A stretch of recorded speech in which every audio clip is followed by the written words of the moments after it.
Breaking tonight, Arctic diplomacy just shifted dramatically. Canada didn't wait, they acted. Tensions are rising across the circumpolar north tonight. Trump declared Greenland should belong to America, but instead of diplomatic panic, Ottawa accelerated strategic presence. And France? Macron didn't hesitate for a single moment. Everyone believed Trump's Greenland obsession was just another erratic statement. Political analysts expected the story to fade within days. Experts assumed Denmark would handle this quietly through normal channels. They were all utterly incorrect. Nuuk, February 6, 2026.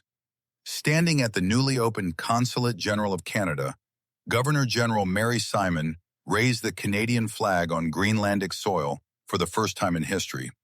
If Arctic sovereignty is threatened, Canada will not retreat. We will strengthen our presence starting immediately. Translation: Ottawa just told Washington that Arctic partnerships are non-negotiable.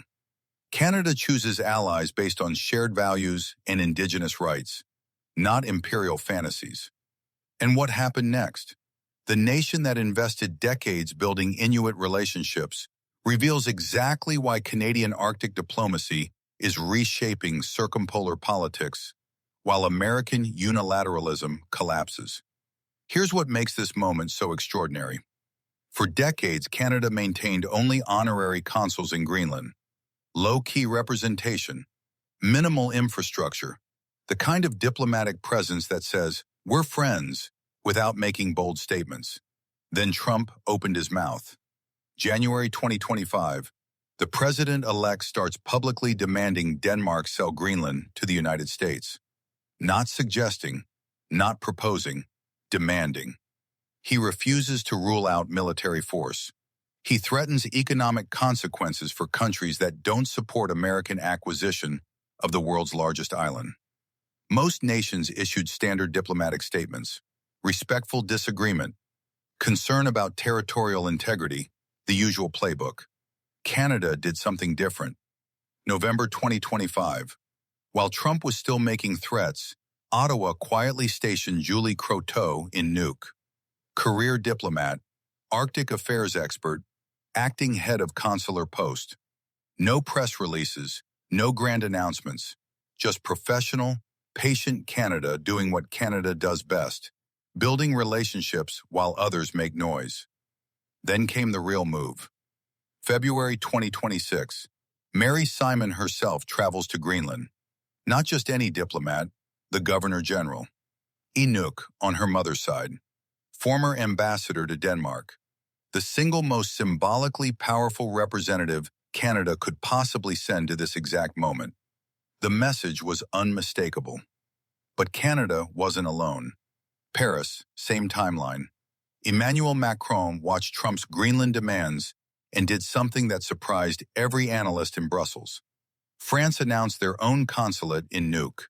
France, a nation with no Arctic coastline, no indigenous connections to Greenland, no obvious strategic reason to establish diplomatic presence in a city of 19,000 people. Nelson Wiseman, professor emeritus at the University of Toronto, stated it plainly. Macron took the hardest line right off the bat, harder than Carney, harder than anybody else, and he just said, "Nope." Basically, he told Trump to shove it. Think about that timing. When Trump threatened tariffs against countries opposing his Greenland claims, most European leaders offered measured responses. Diplomatic language, careful phrasing designed not to provoke. Macron? He rejected American imperialism outright. No hedging, no diplomatic softening, just a blunt refusal to accept 19th century territorial acquisition in the 21st century. And then he backed it up with action. A consulate in Nuuk, French diplomatic presence in the Arctic. Not because France needs Greenlandic trade or Arctic resources, but because principle matters, because sovereignty matters, because telling the American president that some things aren't for sale actually means something. Dear viewers, between January and February 2026, something extraordinary happened in Arctic geopolitics. Washington demanded submission. Ottawa and Paris said no. And two nations, professional and principled, became the partners Greenland started trusting first. Here's what separates Canada's approach from everyone else's. Mary Simon isn't just Governor General, she's Inuk. She grew up understanding Arctic realities. She spent decades as an Inuit leader before entering diplomatic service. When she speaks about circumpolar cooperation, she's not reading talking points. She's speaking from lived experience. Her itinerary in Nuuk tells you everything about Canada's strategy. Meeting with Prime Minister Jens Frederik Nielsen, flag raising at the consulate, reception at the Hans Egede Hotel, standard diplomatic protocol. But then look at Saturday's schedule. Visit with the crew aboard CCGS Jean Goodwill, meeting with Inuit Circumpolar Conference Greenland, discussions about Indigenous rights in Arctic policy, long-standing Inuit ties between Canadian and Greenlandic territories. This isn't just diplomacy, this is family reunion. The official statement from the Governor General's office emphasized reinforcing the close historic and cultural bonds between Inuit in Canada and Greenland. Not economic partnerships, not security cooperation, cultural bonds, historic ties. The things that actually matter to the people who've lived in the Arctic for millennia before any European power started drawing maps. Simon becomes only the second Governor General to visit Greenland. The first was Edward Schreyer in 1982, 44 years ago. That's how rare this visit is. That's how significant this moment has become. And the visual symbolism? Orla Jolson posted video footage Thursday showing an Inuit delegation from Canada arriving in Nuuk, waving both Canadian and Greenlandic flags. Not Danish flags, not American flags, just two Arctic territories recognizing each other's presence and importance. Compare that to Trump's approach. Threats, demands, talk of military force, zero consultation with actual Greenlanders, zero recognition of Indigenous sovereignty or self-determination. The contrast couldn't be sharper. But there's another dimension to this story that most coverage is missing. Wiseman pointed out something remarkable. The average temperature in Nuuk for the month of January was 6 degrees Celsius higher than the average temperature in Toronto. 2 weeks ago, they had rain. When did we last have rain in Toronto? As of February 6th, Toronto has experienced 20 consecutive days of below freezing temperatures. Meanwhile, Greenland is experiencing unprecedented warming. Rain in January. Temperatures that would have been impossible a generation ago. The Arctic is transforming faster than anywhere else on Earth. Ice sheets melting, shipping routes opening, resource access changing, climate patterns shifting in ways that affect weather systems across the entire Northern Hemisphere. Canada needs presence in Greenland, not just for symbolic reasons, but for scientific ones. Climate research, environmental monitoring, understanding changes that directly affect Canadian Arctic communities. This consulate becomes a hub for circumpolar cooperation on the defining challenge of our generation. Trump sees Greenland as real estate, a territory to acquire, resources to exploit, strategic positioning against China and Russia. Canada sees Greenland as partner, a fellow Arctic nation, a place where Indigenous peoples deserve self-determination and where climate science requires international cooperation. Those aren't just different approaches, they're fundamentally incompatible worldviews. Now let's talk about what this actually means for Arctic power dynamics. Professor Wiseman raised an important question. Why establish a consulate in a city of 19,000 when Canada doesn't have consulates in much larger Danish cities? Copenhagen has the embassy. Numerous Danish cities exceed Greenland's entire population. So why Nuuk? The answer reveals everything about modern diplomacy. Geography matters. Greenland sits between North America and Europe, between Arctic shipping routes that are opening as ice melts, between competing visions of who controls the far north. Ethno-cultural connections matter. The UN and Canada have spent decades elevating Indigenous rights and political status. This fits that agenda perfectly. Inuit voices in Arctic governance. Indigenous perspectives on sovereignty and climate policy. Trade matters. Beyond consular services like visas and passports, this presence enables commercial connections. Inuit businesses in Canada gaining opportunities in Greenland. Canadian companies generally expanding Arctic trade. Economic relationships built on mutual benefit rather than extraction. Climate science matters. Establishing infrastructure for research collaboration. Monitoring environmental changes. Sharing data across circumpolar nations. And symbolism matters most of all. When Trump demands territorial acquisition, Canada responds with partnership. When Washington threatens military force, Ottawa sends the Governor-General to shake hands and raise flags.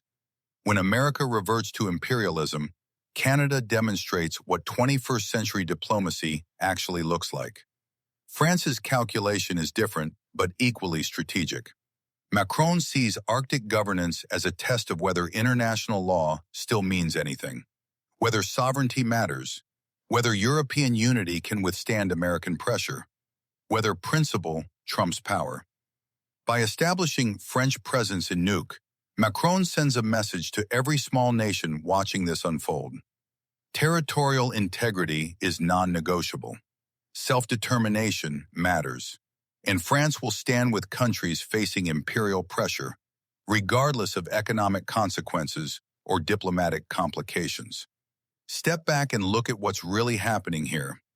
Trump assumed Greenland would be easy, offer Denmark money, apply economic pressure, maybe make some threats, force a sale through sheer American power and Danish dependence on NATO security guarantees. Instead, he triggered exactly the opposite response.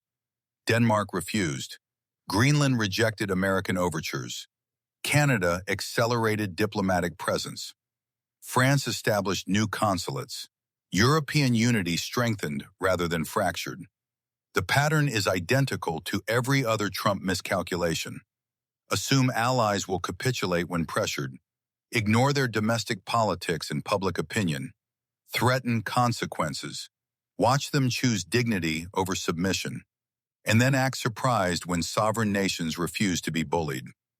Mary Simon's visit isn't just about one consulate opening. It's about Canada claiming moral authority in Arctic affairs, demonstrating that Indigenous leadership matters, proving that partnership outperforms imperialism, showing Greenland and Denmark and every Arctic nation that Canada stands with them, not against them. The French consulate isn't just about diplomatic protocol.